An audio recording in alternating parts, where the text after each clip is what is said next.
होऊ शकतं की तुझा विश्वास संपला असन, तुझी शांती पण संपली असन, तुझ्या जीवनातला आनंद संपला असन, तुला असं वाटत असन की माझं भविष्य पण संपलं आहे, एखाद्या व्यक्तीसोबतचं तुझं नातं पण संपलं असं पण कदाचित तुला वाटत असन.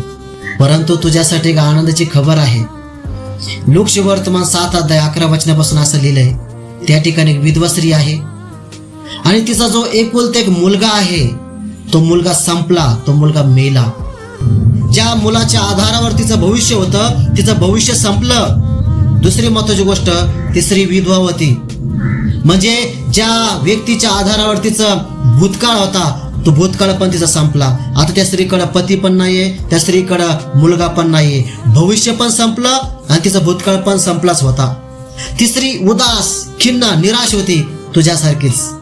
पण महत्वाची गोष्ट काय, ती आपल्या मुलाला गावकऱ्यांसोबत पुरण्यासाठी घेऊन चालली होती. त्याच गावात येशू ख्रिस्त गेला आणि त्या स्त्रीचा त्या येशूला कळवळा आला. आज येशूला तुझा कळवळा येत आहे. त्या स्त्रीला येशू म्हटला रडू नको, आज येशू तुला म्हणता रडू नको.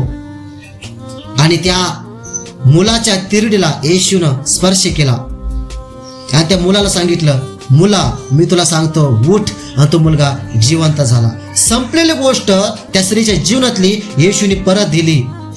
येशू ख्रिस्त जो मार्ग, सत्य आणि जीवन आहे, त्या जीवनाने मरणाला स्पर्श केला, मरण निघून गेलं. आज तुझ्या जीवनात जे काय संपलेलं आहे, मेलेलं आहे, येशू त्याला स्पर्श करीत आहे, कारण येशू जीवन आहे. आणि ते जीवन जेव्हा मरणाला स्पर्श करतं, मरण निघून जातं. Praise the Lord.